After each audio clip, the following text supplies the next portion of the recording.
Group 13 में valence electron 3 होते हैं, क्योंकि ग्रुप 13 में इलेक्ट्रॉनिक कॉन्फ़िगरेशन ns2np1 होगा। तो वैलेंस इलेक्ट्रॉन्स कितने हुए मिला के? 3। और जब 3 वैलेंस इलेक्ट्रॉन्स हुए तो इस ग्रुप की हाईएस्ट पॉसिबल ऑक्सीडेशन स्टेट क्या होनी चाहिए? +3। भाई किसी भी चीज के वैलेंस शेल में 3 इलेक्ट्रॉन्स हैं तो वो ज्यादा से ज्यादा 3 इलेक्ट्रॉन्स ही तो दे सकता है। और अगर इलेक्ट्रॉन्स लेने पे आए तो कितने ले सकता है? 5। तो या तो +3 या फिर अपने में हाईएस्ट कौन सी को कहोगे, +3 को या -5 को? तो अब ये बात क्लियर हो गई कि ग्रुप 13 की हाईएस्ट पॉसिबल स्टेट +3 है। अब बताइए इस हिसाब से 14th की क्या होगी हाईएस्ट स्टेट? क्योंकि उसके वैलेंस शेल में ns2np2 के हिसाब से 4 इलेक्ट्रॉन्स होंगे तो हाईएस्ट +4 दिखाएगा और लोएस्ट -4 दिखाना चाहिए। ग्रुप 15 वाला हाईएस्ट +5, ये हाईएस्ट +4, ये हाईएस्ट +3, ये एक बार को हाईएस्ट +6 और ये हाईएस्ट +7 या नहीं? तो अगर हम आपसे ये पूछें कि कार्बन +4 वालों की बात कर रहा हूँ, 14 ग्रुप वालों की, +4 स्टेट में आसानी से आना चाहिए, आप इसकी बात क्यों नहीं कर रहे? रेडियो एक्टिव नेचर का है इसलिए नहीं कर रहे। कार्बन +4 स्टेट आसानी से दिखाना चाहिए या लेड? हाईएस्ट स्टेट लेड को दिखानी चाहिए ना, क्योंकि नीचे आने से एटॉमिक साइज, तो नीचे आने से एटॉमिक साइज जब बढ़ता जाएगा तो वैलेंस इलेक्ट्रॉन न्यूक्लियस से, और क्योंकि वो न्यूक्लियस से दूर हो गए, न्यूक्लियस की अट्रैक्टिव फोर्स उन पे वीक पड़ गई, उन्हें हटाना आसान हो जाएगा। तो इसलिए उन्हें +4 स्टेट तक लाना आसान होना चाहिए या नहीं? तो अगर मैं आपसे पूछूं CCl4 में और PbCl4 में कार्बन की ऑक्सीडेशन स्टेट क्या है? CCl4 में और Pb की क्या है PbCl4 में? यहाँ +4 और यहाँ भी +4 या नहीं? तो मैं आपसे पूछूं ज्यादा खुश कौन होना चाहिए? ज्यादा आसानी से PbCl4 बन जाना चाहिए या नहीं? लेकिन PbCl4 स्टेबल नहीं है, ज्यादा स्टेबल PbCl2 है, यानी उसमें उसकी ऑक्सीडेशन स्टेट, तो +4 वाला ज्यादा स्टेबल होना चाहिए था या +2 वाला? लेकिन +2 वाला स्टेबल हो रहा है, मामला गड़बड़ है। यानी 2 के बाद +2 का मतलब उसमें से 2 इलेक्ट्रॉन तो छीन लिए गए, 2 और इलेक्ट्रॉन छीनना मुश्किल हो रहा है, बाकी है, और वो बनने को तैयार नहीं है PbCl4। हम कह रहे हैं PbCl4 स्टेबल नहीं है, इसमें से 2 और इलेक्ट्रॉन छीनना मुश्किल पड़ रहा है। ऐसे ही अगर हम PCl5 बनाए तो PCl5 तो बनने को तैयार है आसानी से, यानी वो +5 स्टेट में आने को तैयार है। लेकिन अगर हम Bi का बनाना चाहें, बिस्मथ का बनाना चाहें, तो BiCl5 बनने को तैयार नहीं है, वो BiCl3, ये होता नहीं होता मुझे नहीं पता, मैं फंडा सुना आ रहा हूँ BiCl3 का। तो ये BiCl3 स्टेबल है एज कम्पेयर टू BiCl5। भाई BiCl3 क्यों आसानी से बन रहा, BiCl5 क्यों नहीं बन रहा? यानी ये भी +5 स्टेट में आने को तैयार। अब ये थैलियम AlCl3 तो खुशी से बनने को तैयार है, लेकिन TlCl3 ज्यादा खुशी से बनने को तैयार होना चाहिए था, लेकिन TlCl3 के बजाय TlCl ज्यादा खुशी से बनने को तैयार है। अगर हमें पता चले तो हम क्या देखने को मिल रहा है, ये नीचे वाले अपनी हाईएस्ट स्टेट से 2 कम स्टेट में ज्यादा खुश है ना, तो इसका मतलब हाईएस्ट वाले जितनी उम्मीद है उससे 2 कम इलेक्ट्रॉन छोड़ रहे हैं ना। तो अब 2 इलेक्ट्रॉन का कम छोड़ना, इसका मतलब इनके अंदर कोई 2 इलेक्ट्रॉन्स ऐसे हैं जो हटने को तैयार नहीं है। तो ये कॉन्फ़िगरेशन में, इन सबके कॉन्फ़िगरेशन में ये तो आएगा ही ns2np x लिख दूं, इसमें क्या होगा ns2np1, इनमें क्या होगा ns2np2, इनमें क्या होगा ns2np3, ns2np4, तो ns2 तो सब में होगा। तो ये वाले 2 इलेक्ट्रॉन्स न्यूक्लियस के पास होंगे या ये NPAX वाले इलेक्ट्रॉन्स न्यूक्लियस के ज़्यादा पास होंगे? ये न्यूक्लियस है। NH2 वाले हमने एक और थियोरेटिकली बोले तो S का पेनिट्रेशन इफेक्ट P से ज़्यादा होता है, यानी S वाले न्यूक्लियस की तरफ ज़्यादा पेनिट्रेट होते हैं एज कम्पेयर टू P वालों के। तो ये दो इलेक्ट्रॉन्स हटने से मना कर रहे हैं, तो इन दोनों इलेक्ट्रॉन्स को कह दें तुम तो इनर्ट पेयर हो, हटते नहीं, रिएक्ट करते नहीं, तो तुम क्या इनर्ट पेयर हो। अब बात ये आती है कि हर ग्रुप में हाई लोअर मेंबर्स जितना लो जाएंगे वो हाईएस्ट स्टेट से दो कम वाली स्टेट में ज़्यादा स्टेबल होता जाता है। यही बात हुई ना, जितना नीचे जाएंगे हाईएस्ट स्टेट से दो कम वाली स्टेट ज़्यादा स्टेबल होती जाती है। तो पूछ रहा भाई दो इलेक्ट्रॉन्स का मतलब हटने से मना कर रहे हैं, उन्हें हमने कह दिया इनर्ट पेयर, लेकिन वो नीचे वालों के NH2 वाले इलेक्ट्रॉन्स हटने से मना क्यों कर रहे हैं?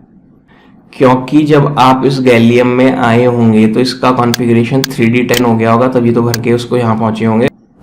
इसका कॉन्फ़िगरेशन 4D10 पूरा भर गया होगा, उसे भर के ही तो यहाँ पहुंचे होंगे। यहाँ तक 4D10 भर जाता है पूरा या नहीं? और यहाँ जब पहुंचे होंगे तो 5D10 पूरा भर गया होगा या नहीं? और साथ में यहाँ जब पहुंचे होंगे क्या 4F14 यहाँ पूरा भर गया होता है? यहाँ पे 4F14, वो 4F14 पूरा भरने के बाद ही तो हम इसमें आते होंगे।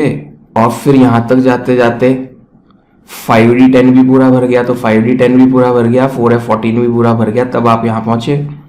D और F वालों की शील्डिंग पुअर है, कल पढ़ा था D की पुअर है और F की पुअरेस्ट है। शील्डिंग पुअर है तो साइज कुछ कॉन्ट्रैक्ट होता है क्या, और छोटा हुआ तो ये वैलेंस इलेक्ट्रॉन्स क्या न्यूक्लियस के पास को किसके ज्यादा पास, कौन किसके, NH2 या NP? NH2 वाले ज्यादा किसके, तो ये हटने से मना करने लगे, इसलिए ऑक्सीडेशन स्टेट लोअर वालों की उम्मीद से दो कम हो गई या नहीं? और हम शुरू इस बात से हुए थे कि इन्हें हाईएस्ट स्टेट दिखानी चाहिए क्योंकि इनका साइज बड़ा होना चाहिए, इनमें से ज्यादा इलेक्ट्रॉन निकालना आसान होना चाहिए। लेकिन उल्टा क्या हुआ, इनमें से दो इलेक्ट्रॉन निकालना मुश्किल हो गया। क्यों हो गया मुश्किल? बिकॉज ऑफ फिल्ड डी और enough fully filled inner D और एफ ऑर्बिटल्स। डी यहां बोल रहा हूं तो खाली डी, यहां बोल रहा हूं तो खाली डी, यहां क्या बोलूं एफ एंड डी। तो इसलिए हमने इन जनरल क्या कह दिया, because off fully filled D और एफ ऑर्बिटल्स, कि किसी में डी होंगे किसी में डी और एफ दोनों होंगे, इनमें खाली। तो ये +3 बड़ी खुशी से, ये +3 बना तो लेता है लेकिन कम खुशी से, ये और कम खुशी से, और ये बहुत ही कम खुशी से। On moving down the group tendency to show oxidation state, कौन सी भाई, 2 lesser than highest possible oxidation state. Highest से 2 कम वाली की टेंडेंसी बढ़ती जाती है, कब, on moving down the group. क्यों? Because valence NS electrons, valence वाला है ना वो NH2 electrons, show reluctance to get oxidise, वो हटने से मना सा करते हैं, दिक्कत दिखाते हैं। क्यों दिखाते हो भाई वो लोग? तो because of poor shielding effect of field TF electrons. फिर से हम 11th क्लास में आते हैं, 12th क्लास में 11th में आते हैं, और वहां पे abnormal behaviour of second period elements, यानी फर्स्ट मेंबर्स ऑफ ग्रुप। क्या मतलब? ये हाइड्रोजन को फर्स्ट ग्रुप में लिखते जरूर हैं लेकिन मानते उससे अलग है, इसलिए इसका कलर भी अलग कर रखा है इन्होंने। क्यों? ये नॉन मेटल है और ये बाकी सब मेटल्स हैं। तो पहला एल्कली मेटल कौन? पहला फर्स्ट ग्रुप एलिमेंट कौन? हाइड्रोजन। पहला फर्स्ट ग्रुप एलिमेंट कौन? हाइड्रोजन। पहला एल्कली मेटल कौन? लिथियम। मेरी भाषा समझ गए? पहला एल्कलाइन अर्थ मेटल भी और पहला सेकेंड ग्रुप एलिमेंट भी कौन? और 13 ग्रुप का पहला, 14, 15, 16, 17, इनमें तो कोई डाउट ही नहीं है पहले में। 18th में आके थोड़ी सी लड़ाई होती है फिर से कि पहला नोबल गैस कौन? हीलियम ही है। पहला एलिमेंट कौन? हीलियम ही है 18 ग्रुप में। तो मैं मोटे मोटे तौर पर, मेरी भाषा देखना, मोटे मोटे तौर पर क्या सेकंड पीरियड के जो एलिमेंट्स हैं वो अपने अपने ग्रुप के पहले एलिमेंट जैसे हैं, फर्स्ट और 18th छोड़ के? और फर्स्ट में भी ज़्यादा लड़ाई इसलिए नहीं होती क्योंकि एल्कली मेटल ही नहीं है, क्योंकि इनकी प्रॉपर्टीज जब डिस्कस कर रहे होंगे सोडियम पोटेशियम रुबिडियम की, तो नॉन मेटल्स वाली डिस्कस कर रहे होंगे या मेटल वाली, तो इसलिए इनकी प्रॉपर्टीज भी ज़्यादा डिस्कस लिथियम से ही हो रही होंगी। हाइड्रोजन को तो अलग ही रख देते हैं बिल्कुल। बस दिक्कत रह गई सिर्फ हीलियम की, वो हमें वैसे ही नहीं पढ़ रहा क्योंकि वो तो ऑक्सीडाइज स्टेट में नहीं आ रहा होगा सही महीने में 11th क्लास तक के हिसाब से, तो वो बात अलग है। इस साल कुछ गड़बड़ हुई। तो मैं वापस बोलूं, हर ग्रुप का पहला एलिमेंट यानी सेकेंड पीरियड एलिमेंट्स बाकी ग्रुप मेंबर्स से अलग बिहेवियर दिखाते हैं, यानी ये लिथियम बाकी एल्कली मेटल से कुछ अलग बिहेव करता है। ठीक है, क्यों करता है उस पर भी आ रहे हैं, लेकिन कहने का मतलब तो यही है ना, बात ये आ रही है भाई ऐसा क्यों हो रहा है कि हर ग्रुप का पहला मेंबर बाकी ग्रुप मेंबर से अलग बिहेवियर क्यों दिखा रहा है? हाँ, absence of D end of orbitals. तो सेकंड पीरियड में जब होते हैं तो सेकंड पीरियड में तो 2s होता है और 2p होता है। 2s में 2 इलेक्ट्रॉन आते हैं, 6 आते हैं, तो मिला के 8। इसीलिए सेकंड पीरियड में एलिमेंट्स भी 8 ही है। ये 2s1, ये 2s2, ये 2s2 2p1, 2s2 2p2, 2s2 2p3, 2s2 2p4, 2s2 2p5, 2s2 2p6। काम खत्म। 2s2 2p6 के बाद 2d तो है ही नहीं। 2d होता तो यहाँ पे भी 18 एलिमेंट्स होते।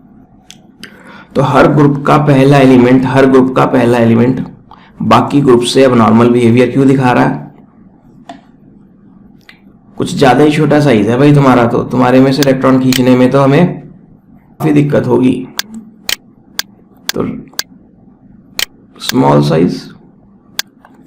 दूसरा बोला absence of D and F orbitals. आगे पूरे चैप्टर में मुझे इन चीजों की हर ग्रुप में जरूरत पड़ने वाली है। कल मैंने इतना बोला था हम इस साल ग्रुप 15 से ग्रुप 18 तक पढ़ेंगे, क्योंकि ग्रुप 13, 14 11th में पढ़ा है। 11th के अब high charge to size ratio, इसका साइज क्या +1? चार्ज सबका, तो चार्ज तो सब पे +1 ही है, और नीचे मैं रेडियस रख रहा हूं, तो सबसे छोटा रेडियस किसका? इस फ्रैक्शन का रिजल्ट सबसे बड़ा किसके लिए आएगा? लिथियम के लिए या सीजियम के लिए या फ्रेंशियम के लिए? फ्रैक्शन का रिजल्ट सबसे ज्यादा लिथियम के लिए आएगा, यानी उसकी charge to the size ratio सबसे ज्यादा होगी। काटती है कि चलो ये तो सर समझ आ गया कि उसकी charge size to the ratio. अगर मेरे पास एक तो कंचा है मार्बल और मेरे पास एक फुटबॉल है, किसका सरफेस एरिया ज्यादा होगा? सरफेस एरिया उसे कहते हैं क्या? सरफेस का एरिया। अगर मैं मार्बल आपके हाथ में दे दूं और कहूं इसके ऊपर अपना हाथ घुमाइए, और फुटबॉल दे दूं इसके ऊपर अपना हाथ घुमाइए, तो कहां आपको अपना हाथ ज्यादा चलाना घुमाना पड़ेगा? सरफेस पे। तो फिर सरफेस एरिया ज्यादा किसका हुआ?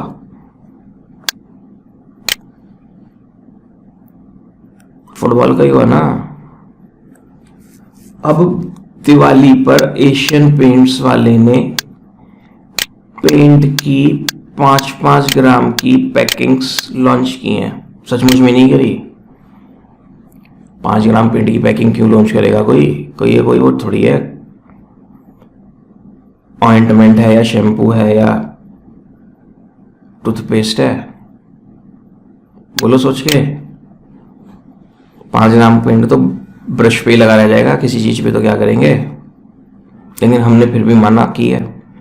अब मैंने आपको 5 ग्राम वाली 2 पैकिंग दे दी और कहा 2 पैकिंग में से एक पैकिंग तो इसके ऊपर कोट कर दीजिए और दूसरी पैकिंग इसके ऊपर कोट कर दीजिए। अब जब आप कोट कर चुके, ये जो मार्बल थे ये ब्लैक कलर का था, डार्क ब्लैक, और ये फुटबॉल भी डार्क ब्लैक कलर की थी, और ये जो मैंने आपको कोटिंग पेंट दिया 5-5 ग्राम बिल्कुल दुखी करके तरफाते हुए आपके जरा सा, ये वाइट कलर का। अब ये पूरा 5 ग्राम इस पे कोट करना है, पूरा 5 ग्राम इस पे कोट करना है। तो जब आप कोट कर लेंगे तो ज्यादा ब्राइट वाइट कौन होगा? समझ आ रहा है क्या? क्योंकि इस 5 ग्राम की इस व्हाइट मार्बल के ऊपर कई सारी कोटिंग्स चढ़ गई होंगी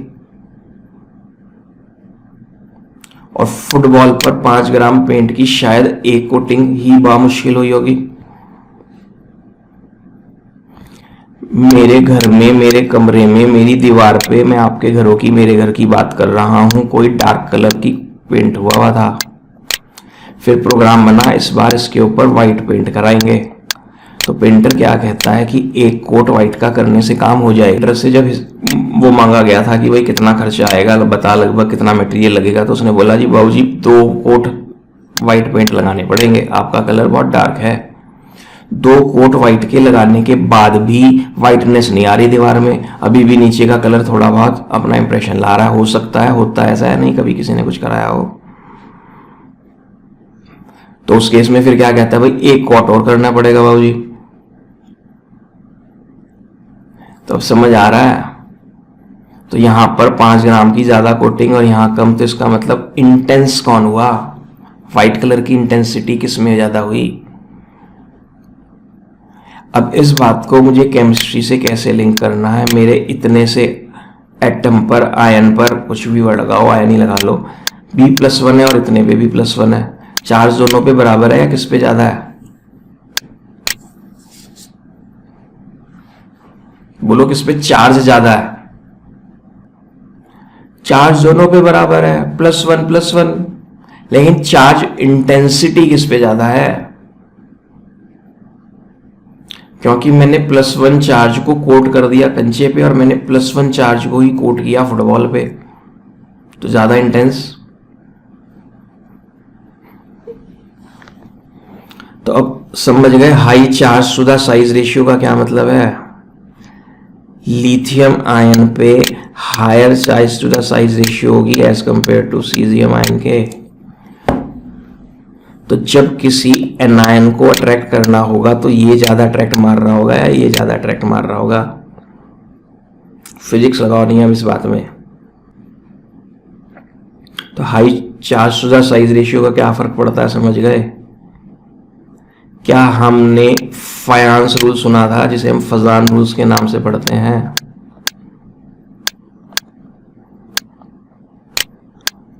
तो इसका प्रोनाउंसिएशन फयान है, फयान, फयान सही मायने में FAYAN जैसा लिखना फजान होता।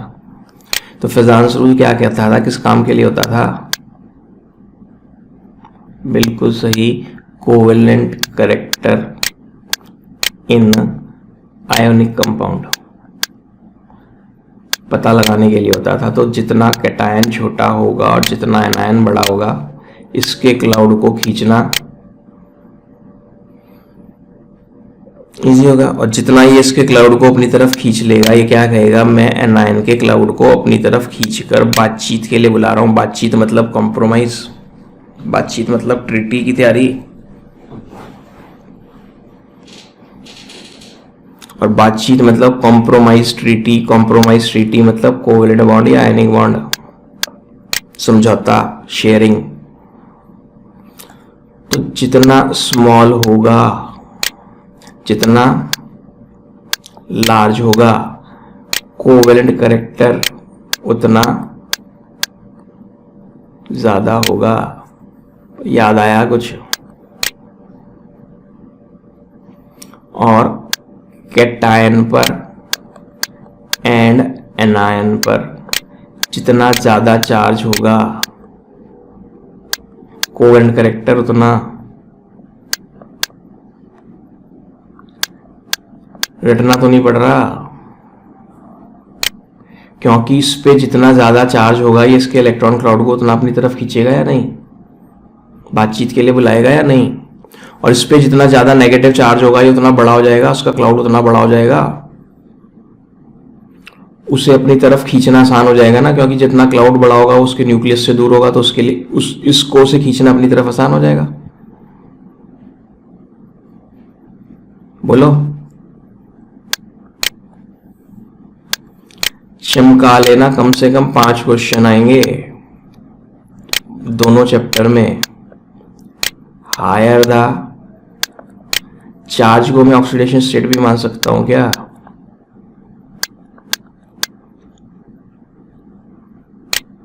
बता दिया।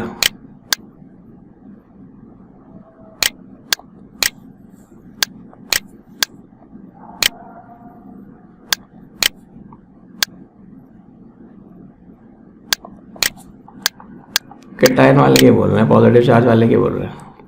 क्योंकि पॉजिटिव वाले पे जितना ज़्यादा चार्ज आ गया होगा उतना ज़्यादा लुटा लुटा सा फील कर रहा होगा क्या? और जब उतना ज़्यादा लुटा लुटा सा फील कर रहा होगा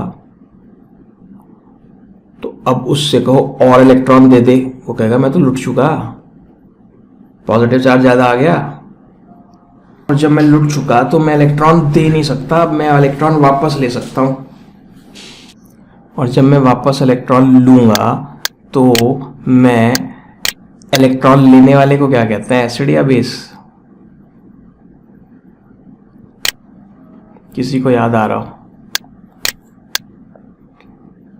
तो मेरी इलेक्ट्रॉन की इन दोनों में ज़्यादा एसिडिक करेक्टर अगर है जबरदस्ती सही, तो किस में ज़्यादा होना चाहिए? PCl5, क्योंकि यहां P+5 स्टेट में है, लुट गया बेचारा। अब मैं ऐसे बोलूं एक SnCl2 है और एक SnCl4 है, अब एग्जिस्ट ज़्यादा स्टेबल कौन होगा दोनों में?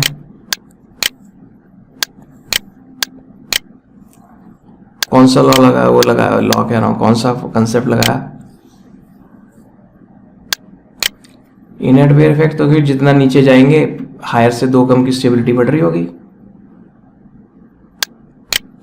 तो स्टेबल तो ज्यादा ये होगा, लेकिन कोवेलेंट कैरेक्टर किसमें ज्यादा होगा?